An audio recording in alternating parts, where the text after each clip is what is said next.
قرآن مجید میں بعض مقامات اور پہلے نفخے کے وقت پیش آنے والے واقعات کا ذکر کیا گیا، اور بعض پر دوسرے نفخے کے وقت جو واقعات پیش آئیں گے اس کا پھر بعض جگہ پر دونوں کو اکٹھا بھی کر دیا گیا۔ ان آیات میں بھی وہی بات بتائی جا رہی ہے کہ زمین اور پہاڑ کے ٹوٹنے کا سلسلہ تو پھر نفخے کے وقت کا ہے نا، اور آسمان کا پھٹنا، فرشتوں کا اس کے کناروں پر ہونا، عرش الہی کو 8 فرشتوں کا اٹھائے ہوئے ہونا، اللہ تعالیٰ کا میدان محشر میں نزول فرمانا اور سب بندوں کا حساب کتاب کے لیے پیش کیا جانا، یہ سب کچھ دوسرے نفخے کے بعد ہوگا۔ آیت نمبر 15 فَيَوْمَئِذٍ وَقَعَتِ الْوَاقِعَةُ، یعنی قیامت کے منکروں کا دنیا میں انجام ذکر کرنے کے بعد یہ کیفیت بیان کی جا رہی ہے کہ سور میں اچانک ایک پھونک ماری جائے گی، اس کے ساتھ ہی زمین اور پہاڑوں کو اٹھا کر ایک بار ٹکرا کر ان کو ریزہ ریزہ کر دیا جائے گا، تمام جاندار مر جائیں گے۔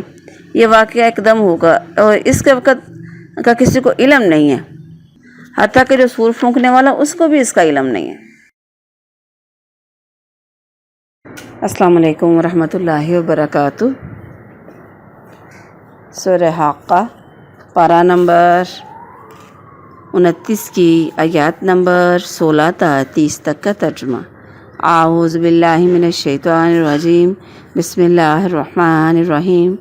وانشقت السماء، اور پھٹ جائے گا آسمان، فہیا، بس وہ، یومئذ، اس دن، واہیا، کمزور ہو جائے گا، والملک، اور فرشتے، علی ارجائہا، اس کے کناروں پر ہوں گے، ویحملوا، اور اٹھائے ہوں گے، عرش ربی کا، تیرے رب کا عرش، فوقہم، اپنے اوپر، یومئذ ثمانیہ، اس دن 8 فرشتے، یومئذ، اس دن، تعرضون، تم پیش کیے جاؤ گے، لا تخفی، نہیں چھپی ہوئی، منکم، تمہاری، خافیہ، کوئی بھی خفیہ بات، کوئی بھی چھپی نہیں رہے گی۔ فاما، پس، جو، من، جس کو، اوتیا، دیا گیا، کتابہ، اس کا حساب، اس کا اعمال نامہ، بیمینی، دائیں ہاتھ میں، فیقول، وہ کہے گا، ہاؤم، کہ آؤ، پکڑو، اقرؤ، پڑھو، کتابیہ، میرا اعمال نامہ، انی، بے شک ظننتو، میں نے سمجھ لیا تھا، انی ملاقن، کہ بے شک میں ملنے والا ہوں، حسابیہ، اپنے حساب سے، فہوا، پس وہ، فی عیشت راضیہ، وہ عیش اور خوش ہوگا، خوشحالی والی زندگی میں ہوگا، فی میں، جنت عالیہ، جنت میں، بلند، جو بلند ہوگی، بلندی والی، اونچائی والی جنت میں، قطوفہا دانیہ، میوے ہوں گے اس کے قریب، دانیہ، قریب، کلو، کھاؤ، وشربو، پیو، ہنیم، مزے سے، بما، اس وجہ سے، یا ساتھ اس کے، اسلفتم، جو تم نے بھیجا، فی الایامی، دنوں میں، خالیہ، گزرے ہوئے دنوں میں جو اعمال بھیجے ان کا بدلہ ہے، واما، اور وہ، من، جس کو اوتیا، دیا گیا، کتابہ، بشمالی، اس کا اعمال نامہ، بائیں ہاتھ میں، الٹے ہاتھ میں، لیفٹ سائڈ پہ، فیقول، وہ کہے گا، یا لیتنی، اے کاش، لم نہ اوتا، دیا جاتا، کتابیہ، مجھے میرا اعمال نامہ، ولم ادری، ما حسابیہ، ولم، اور نہیں، ادری، میں جانتا، ما حسابیہ، میرا حساب کیا ہے، یا لیتہا، اے کاش، کہ وہ، کانتی، یعنی موت جو ہے، کانتی، ہوتی، قاضیہ، میرے کام تمام کرنے والی ہوتی، ما اغنا، نہ کام آیا، انی، میرے، مالیہ، میرا مال، ہلاک، انی، ہلاک ہو گئی میری، یا مجھ سے، سلطانیہ، میری، سلطانی یا بادشاہ، کہا جائے گا، خذو، اس کو پکڑو، فغلو، بس اس کو طوق پہنا دو۔ بامحاورہ ترجمہ۔ اور آسمان پھٹ جائے گا، پس اس دن وہ کمزور ہوگا، اور فرشتے اس کے کناروں پر ہوں گے، اور تیرے رب کا عرش اس دن 8 فرشتے اپنے اوپر اٹھائے ہوئے ہوں گے، اس دن تم پیش کیا جاؤ گے، تمہاری کوئی چھپی ہوئی بات چھپی نہیں رہے گی، سو جسے اس کا اعمال نامہ اس کے دائیں ہاتھ میں دیا گیا تو وہ کہے گا، لو، پکڑو، پڑھو میرا اعمال نامہ، یقیناً میں نے سمجھ لیا تھا کہ میں نے اپنے حساب سے ملنا ہے، بس وہ ایک خوشی والی زندگی میں ہوگا، ایک بلند جنت میں، جس کے میوے بھی قریب ہوں گے۔ اسے کہا جائے گا کھاؤ اور پیو مزے سے ان اعمال کی وجہ سے جو تم نے گزرے ہوئے دنوں میں آگے بیچے۔ اور لیکن جسے اس کا اعمال نامہ اس کے بائیں ہاتھ میں دیا گیا تو وہ کہے گا اے کاش مجھے میرا اعمال نامہ نہ دیا جاتا، اور نہ میں جانتا میرا حساب کیا ہے۔ اے کاش وہ موت کام تمام کر دینے والی ہوتی، میرا مال میرے کسی کام نہیں آیا، میری حکومت مجھ سے برباد ہو گئی۔ کہا جائے گا اسے پکڑو پھر اسے توق پہنا دو۔ السلام علیکم ورحمۃ اللہ وبرکاتہ۔ سورہ الحاقہ پارہ نمبر 29 کی آیات نمبر 16 سے 30 تک کی تفسیر۔ اعوذ باللہ من الشیطان الرجیم، بسم اللہ الرحمن الرحیم۔ رب اشرح لی صدری ویسر لی امری واحلل عقدۃ من لسانی یفقہوا قولی رب زدنی علما۔ وانشقت السماء، آسمان کیا ہے پھٹ جائے گا یا آسمان کمزور ہو جائے گا۔ یعنی پہلے تو بتایا گیا نا آسمان بہت مضبوط ہے، کروڑوں لاکھوں سال میں بھی اس میں کوئی سوراخ نہیں ہوا، تو لیکن اس دن کیا ہوگا، بالکل کمزور ہو کر پھٹ جائے گا اور فرشتے اس کے کناروں پر چلے جائیں گے۔ اس دن 8 فرشتے عرش الہی کو اپنے پروں پر اٹھائے ہوئے ہوں گے۔ پھر اللہ تعالیٰ اور فرشتے صف در صف زمین پر تشریف لائیں گے۔ ادھر ایک طرف جہنم لائی جائے گی، دوسری طرف جنت قریب لائی جائے گی۔ سب اس وقت اللہ کے حضور اپنے اعمال کے جزا سزا کے لیے پیش ہو جائیں گے۔ کسی انسان کا کوئی عمل چھپا نہیں رہے گا۔ پھر یہ بھی بتایا، اصل میں یہ جو ہے نا یہ دلیل بھی ہے یہ آیت اللہ کے عرش کی۔ کچھ لوگ عرش الہی کے منکر ہیں، تو اللہ نے یہاں پہ بتا دیا کہ عرش الہی کو اس دن اٹھائے ہوئے ہوں گے 8 فرشتے۔ تو یہ تفصیل موجود ہے قرآن میں، اس کی صاف الفاظ میں بتایا جا رہا ہے کہ اللہ کا عرش موجود ہے۔ کیسا ہے، کیا بناوٹ ہے، کس طرح سے ہے، اس بارے میں ہم نہیں جانتے۔ آیت نمبر 19، فاما من اوتی کتابہ بیمینہ، مطلب یہ کہ جس انسان کو دائیں ہاتھ میں اعمال نامہ ملے گا وہ اتنا خوش ہوگا کہ دوسروں کو بلا بلا کر دکھائے گا۔ جیسے دنیا میں انسان کو کوئی بڑی خوشی ملتی ہے نا تو وہ دوسروں کو پکار پکار کر اس میں شریک کرتا ہے۔ جیسے کوئی رزلٹ والے دن رزلٹ کسی کا اچھا آ جائے تو سارے کیسے محلے میں ارد گرد رشتہ داروں کو فوراً سب کو بتا دیا جاتا ہے۔ ایسے ہی وہ کہتے ہیں نا ہاں، یعنی جیسے بندہ زور سے بلاتا ہے نا آ جاؤ آ جاؤ، بندہ بلاتا ہے ایسے۔ آیت نمبر 20، انی ظننت انی ملاقی حسابیہ۔ اب اس میں وہی بتایا جا رہا ہے کہ وہ انسان کہے گا مجھے امید تھی، مجھے یقین تھا قیامت آئے گی، مجھے امید تھی کہ قیامت آئے گی، تو اس لیے میں نے اس کی تیاری کر کے رکھی ہوئی تھی۔ فَهُوَ فِي عِيشَةٍ رَاضِيَةٍ، یعنی انسان کو جو جنت میں چلا جائے گا وہاں پہ کوئی فکر غم نہیں ہوگا، نہ مرض کا، نہ موت کا، نہ تھکاوٹ، نہ بڑھاپا، نہ کوئی عیب، نہ کمزوری، یعنی ہر نعمت وہ ہوگی جو انسان دنیا میں چاہتا ہے، ہر وہ چیز وہاں پہ بھی جو چیز چاہے گا۔ آیت نمبر 23، قطوفها دانیہ، یعنی پھل اور خوشے جھکے ہوئے ہوں گے کہ آدمی کھڑے بیٹھے لیٹے ہر حال میں انہیں لے سکے گا۔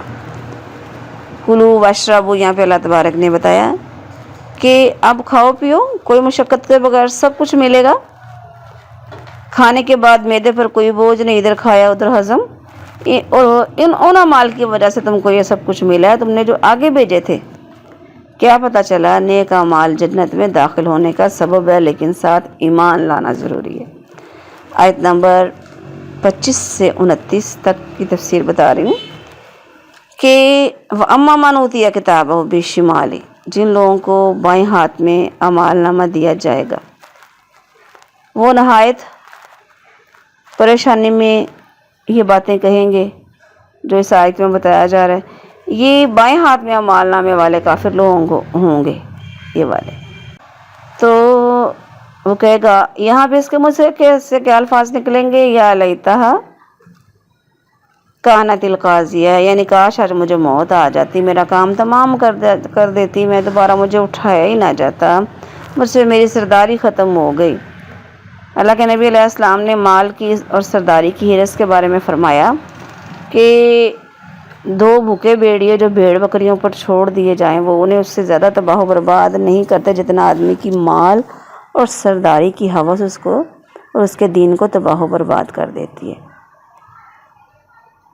اگلی آیت، یہ آیت نمبر 30 ہے نا، خذوہ فغلوہ، اس آیت کا تعلق اگلی آیات کے ساتھ ہے، تو انشاءاللہ ہم اگلے سبق میں اس کی تفسیر پڑھیں گے۔ وما علی الا البلاغ المبین۔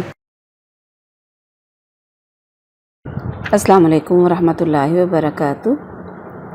سورہ الحاقہ پارہ نمبر 29 کی آیات نمبر 31 تا 52 تک کا ترجمہ۔ اعوذ باللہ من الشیطان الرجیم، بسم اللہ الرحمن الرحیم۔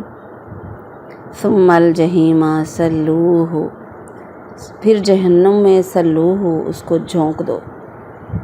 ثم پھر فی میں سلسلتی، زنجیر میں، ذروہا جس کی پیمائش ہے، لمبائی ہے، ذراعًا لمبائی کتنی، 70 ہاتھ، ذراعًا لمبائی، فاسلکوہ پس اس میں داخل کر دو، انہ بلا شبہ وہ کانا تھا، لا یؤمن باللہ نہیں ایمان لاتا تھا اللہ تعالیٰ پر، عظیم بہت عظمت والے اللہ پر، ولا یحض اور نہیں وہ ترغیب دلاتا تھا، علی طعام المسکین مسکین کو طعام کھانا کھلانے کی، فلیس پس نہیں ہے لاہ اس کے لیے، الیوم آج، ہاہنا یہاں، حمیم کوئی دلی گاڑھا دوست، ولا طعام اور نہ کھانا اس کے لیے، الا مگر من غسلین زخموں کا دھون، لا یاکلوہ نہیں کھائیں گے اس کو، الا الخاطئون مگر گناہ گار، فلا اقسم پس نہیں میں قسم کھاتا ہوں، بما تبصرون جسے تم دیکھتے ہو اس کی، وما لا تبصرون اور جسے تم نہیں دیکھتے،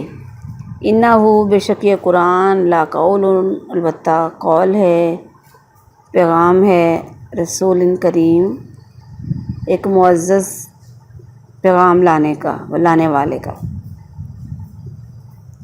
رسول پیغام لانے والا، کریم عزت والا، وما ہوا اور نہیں ہے یہ، بقول شاعر کسی شاعر کا قول، قلیلا ما تؤمنون کم ہے تم میں سے جو ایمان لاتے ہیں، ولا بقول کاہن اور نہ یہ کسی کاہن کا قول ہے، قلیلا ما تذکرون تھوڑے ہیں تم میں سے جو نصیحت پکڑتے ہیں، تنزیل من رب العالمین یہ تو نازل کیا گیا ہے تمام جہانوں کے رب کی طرف سے، ولو تقول اور اگر وہ کوئی بات کریں گے، علینا ہم پر، بعض الاقاویل اپنی طرف سے کوئی بات بنا کر، لأخذنا تو ہم پکڑ لیتے، منہ اس کو، بالیمین دائیں ہاتھ سے، ثم پھر لقطعنا ہم کاٹ دیتے، منہ الوتین اس کی شارہ رگِ جان، فما منکم پس نہیں ہے تم میں سے، من احد کوئی بھی، عنہ حاجزین اس سے کوئی روکنے والا، وَإِنَّهُ لَتَذْکِرَةٌ اور یہ بے شک یہ قرآن نصیحت ہے، للمتقین متقیوں کے لیے، ڈرنے والوں کے لیے،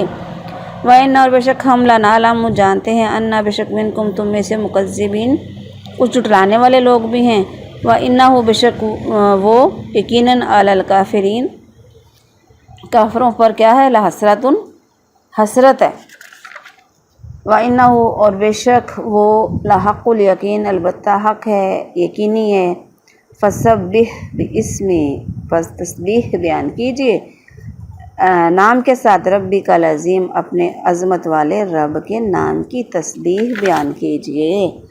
با محاورہ ترجمہ، پھر اسے بھڑکتی ہوئی آگ میں جھونک دو، ڈال دو، پھینک دو، پھر ایک زنجیر میں جس کی پیمائش 70 ہاتھ ہے، بس اسے داخل کر دو، بلا شبہ وہ بہت عظمت والے اللہ پر ایمان نہیں رکھتا تھا اور نہ مسکین کو کھانا کھلانے کی ترغیب دیتا تھا، سو آج یہاں نہ اس کا کوئی دلی دوست ہے اور نہ اس کے لیے کوئی کھانا ہے زخموں کے دھون کے علاوہ، جسے گنہگاروں کے سوا کوئی نہیں کھاتا۔ بس نہیں، میں قسم کھاتا ہوں اس کی جسے تم دیکھتے اور اس کی جسے تم نہیں دیکھتے۔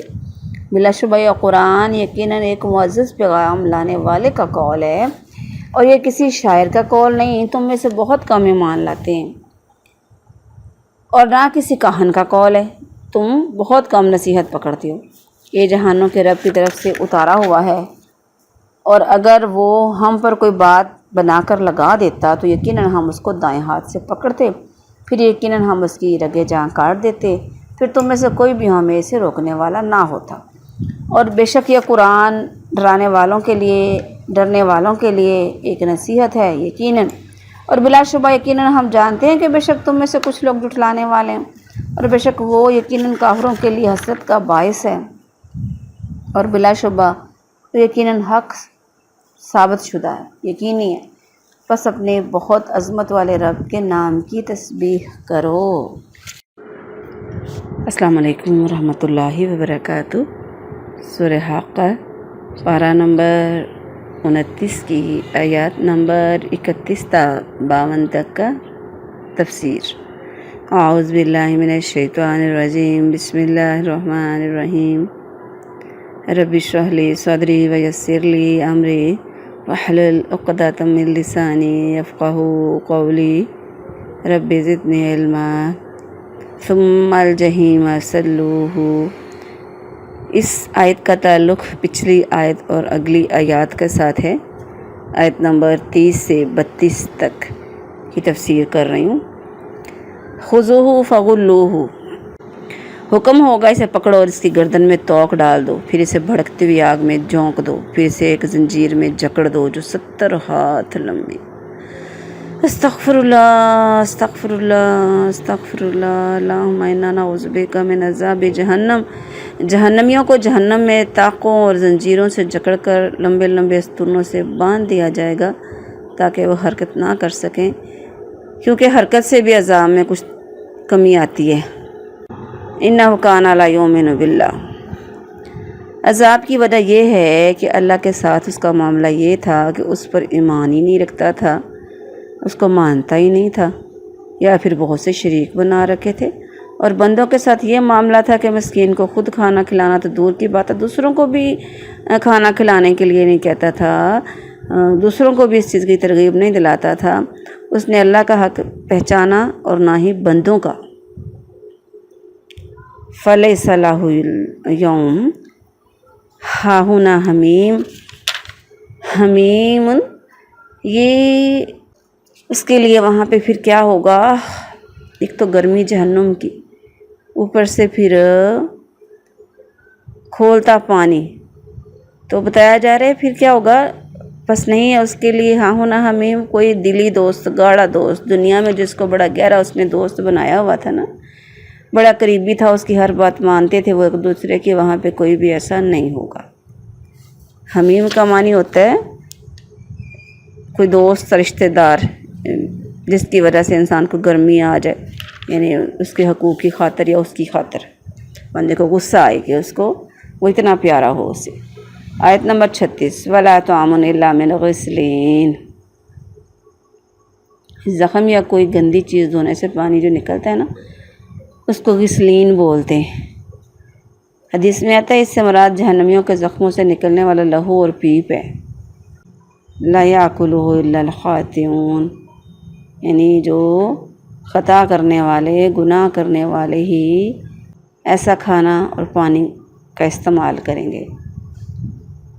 فلا اقسم بما تبصرون، دراصل جو کافر تھے رسول اللہ صلی اللہ علیہ وآلہ وسلم کو کبھی تو شاعر کہتے، کبھی کاہن کہتے، کبھی یہ کہتے کہ اس نے یہ کلام جو اپنے پاس سے بنا کر اللہ کے ذمہ لگا دیے، کبھی کہتے کہ کسی دوسرے آدمی نے اسے بنا کر دے دیے، کبھی کہتے یہ پریشان خواب و خیال ہیں، کبھی دیوانہ کہتے آپ علیہ السلام کو، یعنی ایک بات پہ جمتے ہی نہیں، ایک بات کرتے ہی نہیں۔ تو اللہ تعالیٰ یہاں پہ قسم کھا کے بتا رہے ہیں، انہ لقول رسول کریم، یعنی میں ساری چیزوں کی قسم کھاتا ہوں، جو تم دیکھتے ہو، جو نہیں دیکھتے سے مراد زمین و آسمان میں جو کچھ بھی ہے نا، میں ہر چیز کی قسم کھا کر کہتا ہوں کہ یہ جو قرآن ایک معزز پیغام لانے والے کا قول ہے۔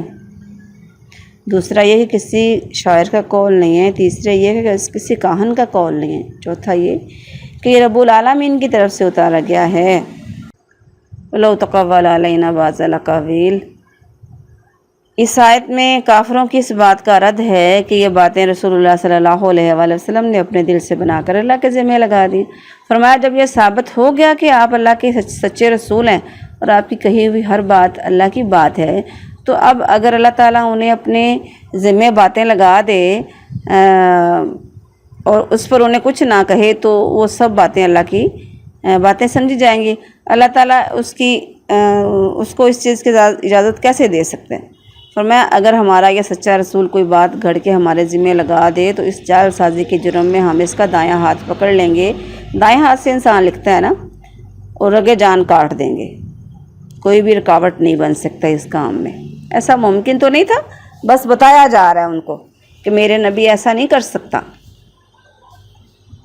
وَإِنَّهُ لَتَذْكِرَةٌ لِّلْمُتَّقِينَ۔ یہ جو قرآن ہے یہ نصیحت ہے کن کے لیے؟ جو اس سے فائدہ اٹھاتے ہیں، جو اللہ سے ڈرتے ہیں۔ اللہ نے بتایا وَإِنَّا لَنَعْلَمُ، یعنی ہمیں پتہ ہے ہم جھٹلانے والوں کو سزا دیں گے۔ جیسے فسادیوں کو سزا دی جاتی ہے نا، ایسے ہی سب کو سزا ملے گی جو جیسا کرے گا۔ وَإِنَّهُ لَحَسْرَةٌ، یعنی یہ جھٹلانا کافروں کے لیے باعث حسرت ہوگا، یا یہ قرآن کفار کے لیے باعث حسرت افسوس ہوگا کہ انہوں نے اسے کیوں جھٹلایا، نبی کو کیوں جھٹلایا، پھر افسوس کریں گے، حسرت ہوگی ان کو۔ وَإِنَّهُ لَحَقُّ الْيَقِينِ، وَإِنَّهُ لَحَقُّ الْيَقِينِ، جو حق بات ہو، اس سے جس میں کوئی شک نہ ہو۔ قرآن مجید سے یقین کے 3 درجے پتہ لگتے ہیں۔ پہلا علم الیقین، وہ یقین جو خبر وغیرہ سے پتہ لگے۔ دوسرا عین الیقین، وہ یقین جو آنکھوں کے دیکھنے سے حاصل ہو۔ اور تیسرا حق الیقین، وہ یقین جو کسی چیز کو خود استعمال کرنے سے انسان کو ہوتا ہے، پختہ ہو جاتا ہے۔ فَسَبِّحْ بِاسْمِ رَبِّكَ الْعَظِيمِ، یعنی یہ مانیں یا نہ مانیں، آپ اپنی عظمت والے رب کے نام کی جس کا یہ کلام ہے تسبیح بیان کرتے رہیں۔ اس کی برکت سے آپ کے لیے ہر مشکل آسان ہو جائے گی۔ اس آیت کے بعد بھی اور ویسے بھی رکوع میں بھی سبحان ربی العظیم پڑھنا چاہیے۔ جب یہ آیت پڑھی جائے تب بھی فسبح بسم ربک العظیم کے بعد سبحان ربی العظیم پڑھا جائے۔ تو حدیث میں آتا ہے کہ ایک رات نبی علیہ السلام کے ساتھ میں نماز کے لیے کھڑا تھا۔ حذیفہ بن یمان کہتے ہیں رضی اللہ عنہ، آپ علیہ السلام ٹھہر ٹھہر کر قرآن پڑھتے رہے۔ جب بھی آیت پر کسی پر سے گزرتے جس میں تسبیح کا ذکر ہوتا آپ تسبیح کرتے، جب کسی سوال والی آیت پر سے گزرتے تو اللہ سے سوال کرتے، جب پناہ مانگنے والی آیت ہوتی تو پناہ مانگتے۔ پھر آپ علیہ السلام نے رکوع کیا اور آپ علیہ السلام نے سبحان ربی العظیم پڑھا۔ آپ کا رکوع بھی قیام کی مثل تھا، یعنی کہ لمبا رکوع کیا۔ پھر آپ علیہ السلام سمیع اللہ لمن حمیدہ کہا، پھر آپ رکوع کے قریب دیر تک کھڑے رہے۔ پھر آپ علیہ السلام نے سجدہ کیا اور سجدے میں سبحان ربی الاعلیٰ پڑھا۔ یہ مسلم شریف کی حدیث ہے۔ اللہ تبارک ہم کو عمل کی توفیق عطا فرمائے۔ ہماری سورہ حاقہ مکمل ہو گئی۔